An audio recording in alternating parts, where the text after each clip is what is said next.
Bismillahirrahmanirrahim. Assalamualaikum warahmatullahi ta'ala wabarakatuh. Alhamdulillahirrabbilalamin. Assalatu wassalamu ala asrafil anbiya'i wal mursalin wa ala alihi wa sahbihi ajmain. Walhamdulillahirrabbilalamin. Oke pelajar, hari ini kita akan belajar satu lagi mata pelajaran Pendidikan Islam tingkat 1 ya.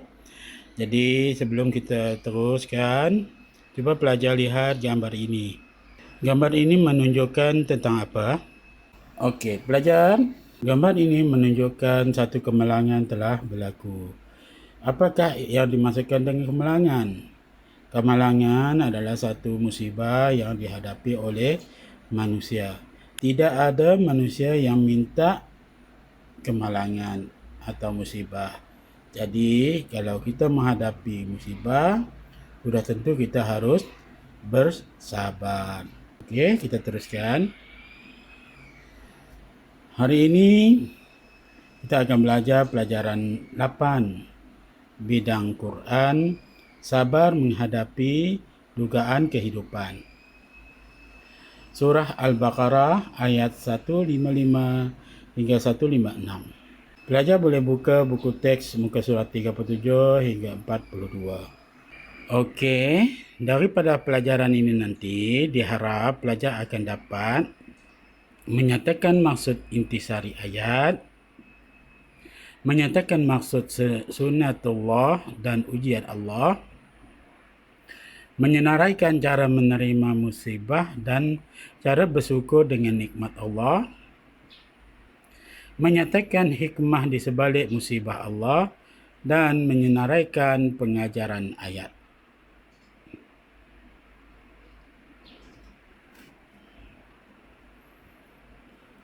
Kita tonton dulu video ini. Musibah itu manis. Memang musibah itu manis. Ketika Anda sadar bahwa ternyata nikmat Allah yang Anda terima jauh lebih banyak dan jauh lebih sering daripada musibah yang menimpa. Percayalah, musibah itu manis. Ketika Anda semakin hari semakin banyak menemukan hikmah-hikmah di balik musibah tersebut. Sadarlah, musibah itu hal biasa dan dialami oleh siapapun. Bahkan mungkin banyak orang di sekitar Anda mengalami musibah yang jauh lebih berat.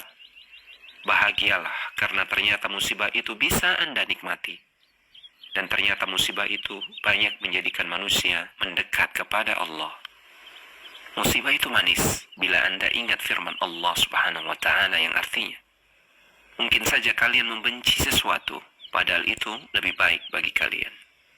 Mungkin saja kalian membenci sesuatu, padahal Allah menjadikan banyak kebaikan padanya. Memang musibah itu manis bila Anda ingat sabda Rasulullah SAW yang artinya, tidaklah musibah menimpa seorang muslim, melainkan Allah akan menghapuskan dengannya dosa-dosanya.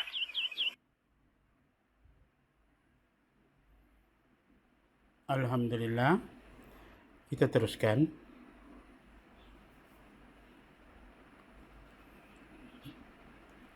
Firman Allah Subhanahu wa taala dalam surah Al-Baqarah ayat 155 hingga 156. Kita dengar dulu bacaan ayat ini. Bismillahirrahmanirrahim. وَلَنَبْلُوَنَّكُمْ بِشَيْءٍ مِّنَ الْخَوْفِ وَالْجُوعِ وَنَقْصٍ مِّنَ الْأَمْوَالِ وَالْأَنفُسِ وَالثَّمَرَاتِ وَبَشِّرِ الصَّابِرِينَ الَّذِينَ إِذَا أَصَابَتْهُم مُّصِيبَةٌ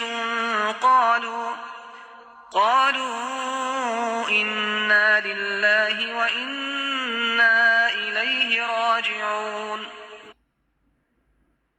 Sadaqallahul azim.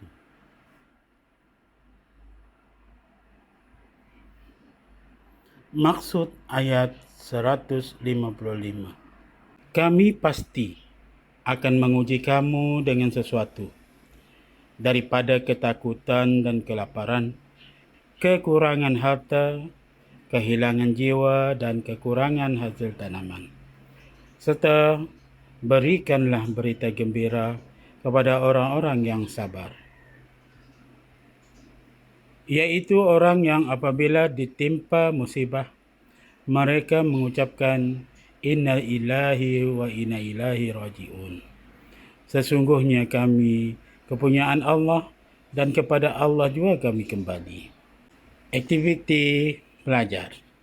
Senaraikan musibah yang terdapat dalam ayat 155 hingga 156 surah Al-Baqarah. Apakah maksud sunatullah? Maksud sunatullah adalah peraturan dan ketetapan Allah kepada semua makhluknya. Apa maksud ujian Allah? Ujian merupakan sunatullah yang berlaku kepada manusia.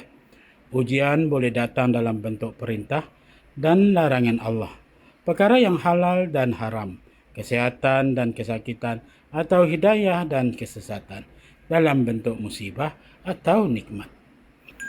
Tujuan ujian Allah kepada manusia. Pertama, memperlihatkan golongan yang bersyukur atau kufur. Kedua, golongan yang bersabar dan golongan yang berputus asa. Dan yang ketiga, untuk menguji keimanan manusia. Aktiviti. Senaraikan ujian Allah dalam bentuk musibah dan nikmat kepada manusia. Cara menghadapi musibah. Pertama, yakin dengan sepenuh hati bahawa musibah yang dihadapi adalah ketentuan Allah. Kedua, berbaik sangka dengan Allah bahawa setiap ujian pasti ada kehikmahnya. Ketiga, sentiasa tabah dan sabar serta mengharapkan pahala daripada Allah. Sambungan cara menghadapi musibah.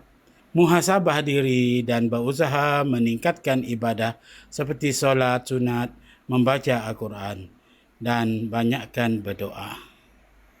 Bismillahirrahmanirrahim.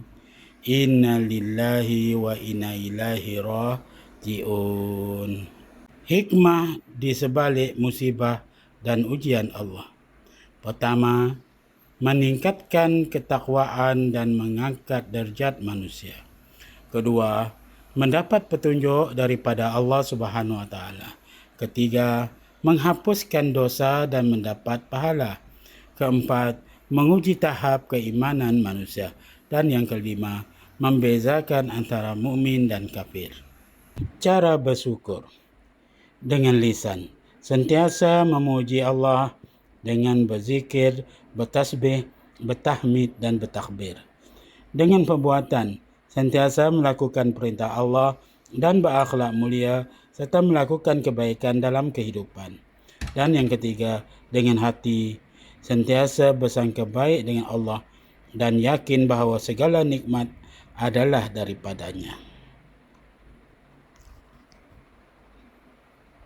Pengajaran ayat. Sebagai umat Islam, kita hendaklah yakin bahawa setiap ujian yang berlaku pasti ada hikmahnya. Kedua, sebagai umat Islam, kita hendaklah menghadapi musibah dengan sabar supaya hidup lebih diberkati Allah. Ketiga, sebagai umat Islam, kita hendaklah tidak mudah berputus asa apabila menerima musibah kerana Allah lebih mengetahui apa yang dikehendakinya. Dan sebagai umat Islam, keempat, kita hendaklah melazimi diri dengan berdoa jika ditimpa musibah supaya mengelakkan sikap berputus asa.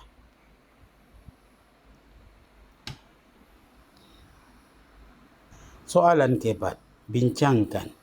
Pernahkah anda terfikir yang bukan semua yang ada benci itu tidak baik untuk anda?